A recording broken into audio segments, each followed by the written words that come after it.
আসসালামু আলাইকুম গাইস, কেমন আছেন? আশা করি ভালো আছেন। আজকে আপনাদের মাঝে দেখাবো কিভাবে বেকারির আইটেম বানানো হয়। বড় বড় বেকারিতে এভাবে মেশিনের দ্বারা সবকিছু মিক্স করা হয়। আটা, ময়দা, চিনি এভাবে ভিডিওতে দেখতে আছেন।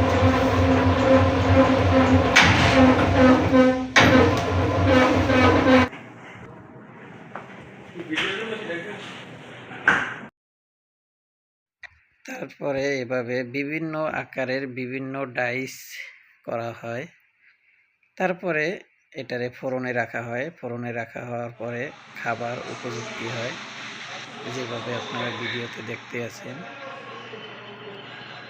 তারপরে বিভিন্নভাবে বিভিন্ন রকমের ডেকোরেশন করে এটারে রাখা হয়,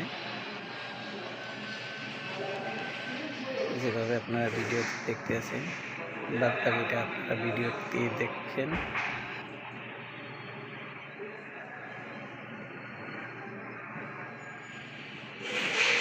আর আপনারা যদি এ ধরনের বেকারির আইটেম বানাতে চান, তো কি বেকারি কোনটা বানাইলে কি পরিমাণ সামান দিতে হয় অবশ্যই আপনারা কমেন্টে বলবেন, আমি আপনাদের বলে দেব।